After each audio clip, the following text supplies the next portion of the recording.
HAL Laboratories and Nintendo. Oh, look! It's a bunch of Kirbys coming on the screen right there.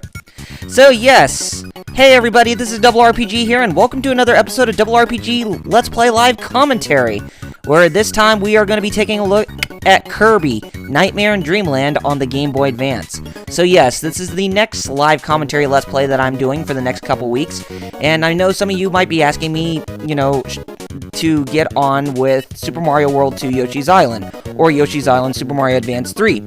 Well, I do plan on getting on with either one of those games after this, so I'm just taking a break from Mario right now because I want to, do this game right before I get to it, because, there are some points in time where I would say to myself, I'd rather not just do the same game or do a sequel to another game twice. I mean, I know I did that for the Donkey Kong Country games on the Super Nintendo, but you know what? Let's try to change things up a little bit, and let's just have some fun with Kirby for the next couple weeks, shall we?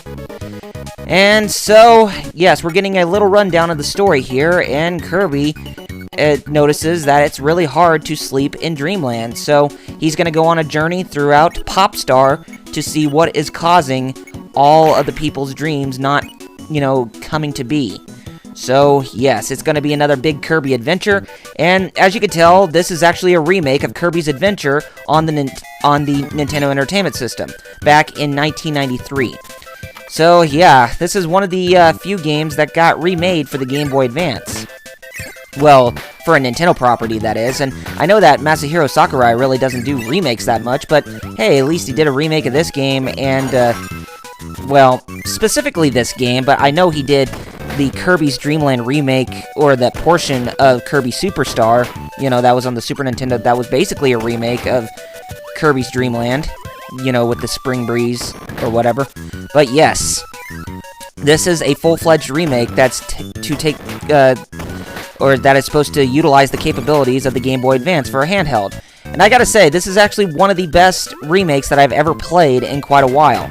And it definitely is a really well-made Kirby game for the Game Boy Advance, or for any Game Boy console, or handheld or console in general. Anyway, we have completed the first stage, and we made it all the way to the top! So yeah, this, if you haven't realized what this actually does, once you complete a stage, then you are given the option to try to jump off of this thing, or the spring, to help you get all the way up to the top, or to go past these yard markers or whatever to see if you could try to get some extra points throughout the level. That's basically the whole gist of it, but I know sometimes it's very easy to get a 1-up, but sometimes it's not, so if you are trying to get a 1-up wholly, then you're not going to be able to do it all the time. Okay, what we're doing right now, we're actually... Ouch! We were actually playing a little game of, what do you call it? Of tennis, or just keep away or whatever, or hot potatoes, something like that. But we were using frying pans to hit the bomb back to the other Kirbys. Okay, so let's go ahead and get on here with level 2 of... I guess it's... Is it... What are the... I can't remember. But I'll remember once we come back to it. But yes, this is this game is truly an evolution from the game Kirby's Dream Land on the Game Boy. Basically, what Masahiro Sakurai did is he added a bit more variety to the gameplay, specifically adding more elements of like an overworld map, kind of like Super Mario Bros. 3, as well as, making the game a bit more fast-paced than the traditional Kirby game that he made in the past. Which the only Kirby game he made before Kirby's Adventure was Kirby's Dream Land on the Game Boy. So he made this game a bit more fast-paced and added in some elements of mini-games and overworld map system. And, a lot of this stuff just to make the game a bit more appealing. And I gotta say that Kirby's Dream Land, I mean, not Kirby's Dream Land, but Kirby's Adventure on the NES is still a really well-made game. And I think I may ought to do a Let's Play live commentary on that as well. Sometimes I should do live commentaries on both originals and remakes, and sometimes they may be qualified for an original versus remake someday. And I gotta say, when you play this game and comparing it to the original NES, it's really hard to determine which is more superior because they both play very well, and they control very, very nicely.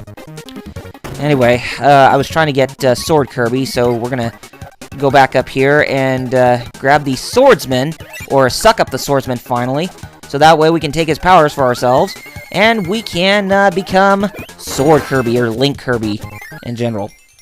Okay, let's do this again, and, ow, I was short. Like I said, you won't always be able to get the, you won't always be able to get to the #1 spot when you go through that final phase of a level. But yes.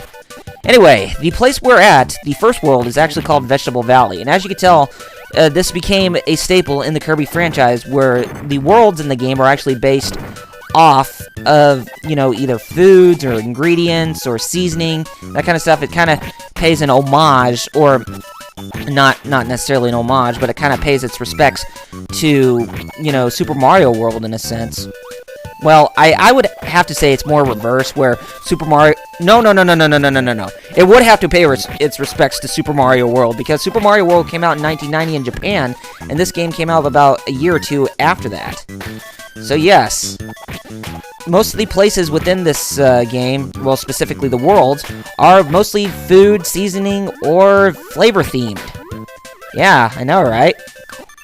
And besides, Kirby does have a fetish for eating a lot of food aside from sleeping, so yeah, it would only make sense that they would name the worlds based after foods.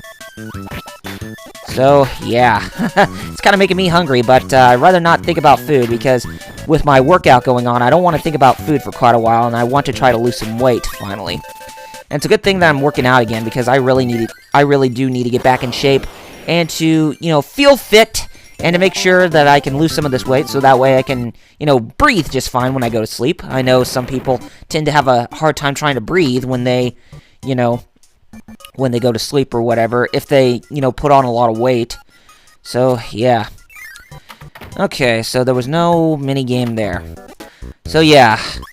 Like I said, that was one of the staples that came across for the Kirby franchise in this game, was the minigame function, in case if you want to try to obtain some extra lives. Oh my gosh, that big old boss is showing his butt at us. Yeah. There's a bit of cartoon humor into this game. Not necessarily crude like Ren and Stimpy, you know, flavor, but still, some crude humor. I mean, some normal cartoon humor in a sense. But it's clean humor, so at least that's good. It's not like Kirby Right Back At You, where they did have toilet humor in that show. I guess it was just, you know, to appeal to the kids over in Japan. But I know that when 4Kids got a hold of that show, they immediately took out all the humor that made the, you know, that made the show, you know, somewhat decent for the Japanese audience. But it's not to say the same for some of the people in the American audience to like the show. I'm sure it was pretty good, but, you know, when you get rid of stuff like that, like excluding references, and, you know, that would actually make sense to real life, it just kind of makes you wonder why they actually have some things happen like that on a TV show or whatever. But, you know, I have to give you an example. In the cartoon Sailor Moon, when it first came out here in the United States, there was actually an episode. It was around the time of the first season when the Sailor Soldiers, or the Sailor Senshi, they were trying to gather the, what do you call them? The rainbow crystals. And the last crystal, or basically the crystal that is violet, that they were trying to get it from this cat. And the cat, in the American cartoon, or in the American or the English dub, they referred to the cat as Hercules. But there was the scene in the show, or in that episode, where Ray and her boyfriend, the guy who came to the temple shortly before the coming of the episode I'm talking about, they called him Chad, but he actually went by a different name in Japanese, because the show, you know, resorts to Japanese, or it's originally Japanese. And there was the scene where they were kind of talking to each other, because Ray was trying to get a date with Mamoru, who was Darien in the English dub. And there was actually the scene where Ray and, you know, her supposed boyfriend, or her new one, or, you know, her new acquaintance from the previous episode, they were actually standing in front of each other, you know, talking to each other in a very surreal and referencing manner. And what I'm talking about, the referencing manner, is the way, the dialogue that they were speaking, it heavily resembled Gone with the Wind. And the US version didn't even make, you know, reference, or didn't even make mention of that reference. And besides, the cat that they were trying to that they were trying to, trying to save from, the Dark Kingdom, or the Negaverse, as it was called in the English dub. They were trying to get its Rainbow Crystal away from their hands, and the cat that they were trying to save, its name was Rhett Butler, and that's the name of one of the characters in Gone with the Wind. So, again, the US version didn't even make that reference. Instead, they called the cat Hercules. I guess it's supposed to be a name. It's supposed to reference the, the Greek character, that was based on the Disney property. Even though the episode came out before Hercules arrived in theaters. I think it was either 1990. Yeah, I think it was in 1997 when the movie came out. But the episode came out like in 1995 or 1996, somewhere around there. So yeah, sometimes it's very appalling to know what I guess you could say localization teams are thinking when they try to localize some stuff and they kind of leave out the references and whatever. And it makes you want to say, why didn't you leave the references in for people to, get the gist of what the the scene is trying to imitate or whatever.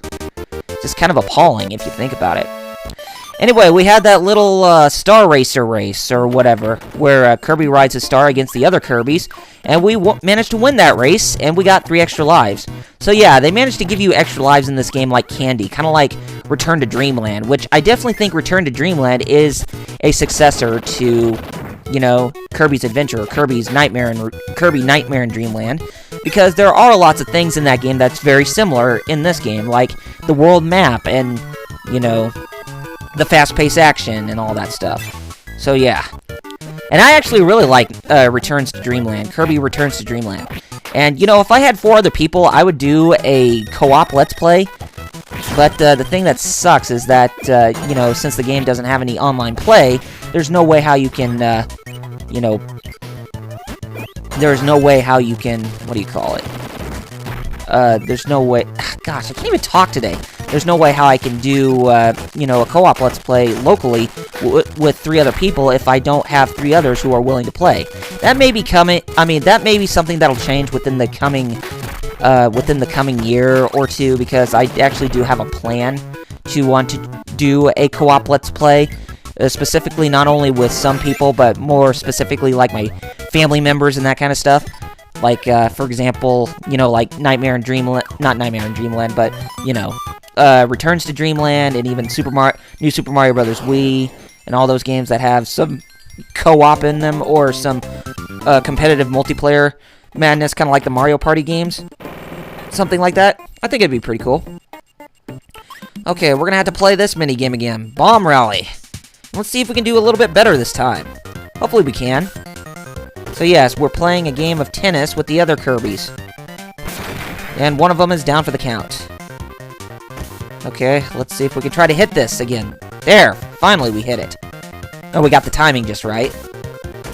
And as you can tell, things are getting a bit more faster. Oh, dang. Things are going to get a bit faster here. And you shall see why. But I don't know why they're going to come after us in this fast fashion, but, oh well. Oh, nice. Ah! Jerk! Oh well. We at least got through that, and we at least got a couple of extra lives. So, that's not bad. I actually like the samurai fight, or the, I guess what that equates to Haido, or Haido, or whatever that swordplay style is, with the, what do you call it? The swordplay style where, 2 opponents are kind of equal distance from each other, but they are about to draw their swords to see who can deliver the final blow. Something like that. That's supposed to pay homage to old westerns where they, have those fast draw showdowns or whatever. And no, I'm not making a reference to the arcade game Fast Draw Showdown with that's supposed to be in some ways a companion piece to Mad Dog McCree. Yeah, that's what I was trying to get at, but it's not supposed to be like that. Gosh, too many of those enemies coming after me, and those things are mean. Those things that fly all over the place. You know what? I don't think we're gonna be able to see that samurai showdown or whatever, that quick play or that quick draw showdown in this episode. It's really one of my favorite, one of my favorite mini games in this game. But since I'm a new introduction here. This is the first time where we're getting a glimpse of Meta Knight, since this game marked his debut and he became a very loving character in the Kirby franchise from years on out. Till this day. He's still a very enjoyable character to this day. And I still really like to play as him in Smash Brothers Brawl, even though he's banned in tournaments, even though I haven't been to many, Brawl tournaments or whatever. But yes, he's a really good character. Probably is the cheapest one in a in a Super Smash Brothers game, but, he's still pretty fun. He's kind of hard, too, to control, but at least when you get down the gist of how to, work around with him, then he is really not that bad. Or he's really not that bad to control. Cool, we made it all the way to the top, and we were so happy when we did that Kirby dance. We're doing the Kirby Shuffle! I think that's supposed to be a reference, what I was singing there, to the Curly Shuffle from the Three Stooges. Now that I think about it. Okay, we're at level 4 of Ice Cream Island. I think that's what it was called. Yes, I think so. And as you can tell, sometimes the backgrounds tend to repeat themselves, but they do offer a bit of variety, in the design based on the worlds that we go to. So it's all cool. But yeah, sometimes it makes you wonder, how do the environments change from one point to the other when they don't even particularly match with each other after you have completed one section of a level or, a world or whatever. Kind of ironic when you think about it. Like that, for example. We were in the clouds, but now all of a sudden we're back on land that looks something that's, like, tropical related. Seriously, what does this world come to? Or what is this world coming to? What? I want answers! My gosh! What is this world coming to? How come all the places are changing? Well, specifically, what do you call them? The environments, or the platforms that we're standing on. Why are they happening? Why? Okay, I better stop being all crazy. Besides, nothing really needs to make sense in this game. That's why it's so awesome to play. Or that's why this game is really awesome to, so fun. It doesn't really have to make sense for it to be very awesome. It just, as long as the game plays good, everything's fine. Come on. Hit your laser at the right direction of the curb. And why am I starting to sound like Schwarzenegger all of a sudden? I should be making Mr. Freeze quotes, but I really don't want to get into that fashion that much. What killed the dinosaurs? The Ice Age! I should make that reference by the time I get Ice Kirby or something. Okay, what we want to do is we want to get up here, so that way, I think we're going to have to take a hit, like a man. And then we can defeat Waddle-Doo there. Okay, so let's go ahead and climb back up this way. Okay, and we should be getting close to the end of the level, from what I'm seeing. Excuse me. Oh, cool, we got Spark Kirby. Him being all sparky. Okay, so we finally made it back here again, and we didn't make it to number 1. We made it to number 2 with at least 5,000 points obtained, so that's all good. Okay, so there is a level 5 here at Ice Cream Island. Every time when we go to newer worlds, sometimes the amount of levels within a world will change. Okay, and this is the first time we are going to play the arena. Basically, we can defeat sub-bosses here in case if we want to try and earn max tomatoes to replenish our health. We can come back and do this as many times as we want, but for now, let's go to level 5. And as you can tell, for this video, we're actually going to be going through the first 2 worlds, which was Vegetable Valley and Ice Cream Island. And then we will go to 2 more worlds in the next video, which should be airing by tomorrow. But let's focus on all this fast-paced action and finish up the video with flying colors. And we should be getting close to finishing up this world as well. I think level 5 is the last level before we have to fight against its boss, or fight against this world's boss, or whatever. Okay, so let's, as Optimus Prime would say, Autobots, transform and roll out. Okay, so we could take a shortcut going up here. In the previous game, in the original, you couldn't even take a shortcut up there. You had to go all the way back and take the upper path to get over to that opening or whatever. Yeah, I know, right?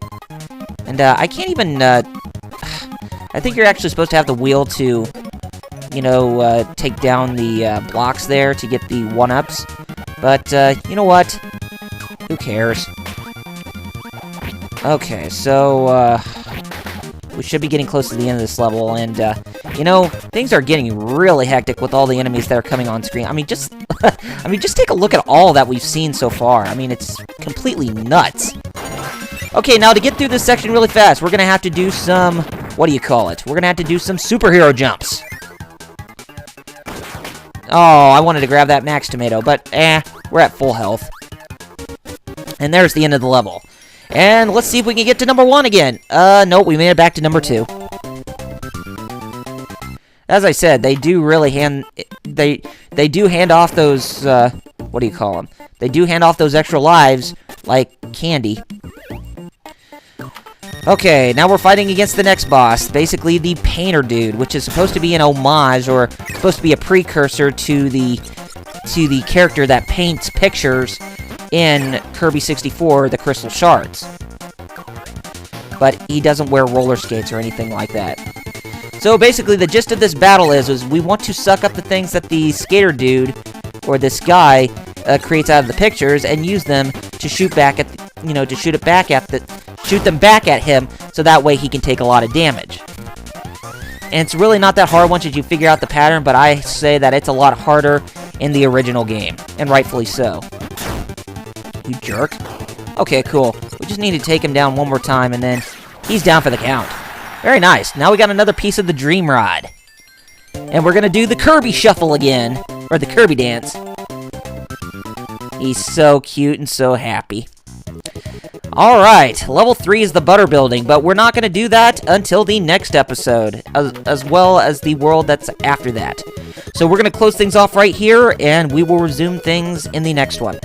Anyway, gamers, if you have not done so already, be sure to follow me on Facebook and Twitter with the links in the description. And if you like what you saw, then be sure to rate this video, subscribe to my channel, and leave comments below to let me know what you guys thought of this episode. Anyway, gamers, take care of yourselves, and I shall see you on the next episode. Thank you all for watching, and I'll see you guys on the next one. This is RRPG signing off. Later, gamers!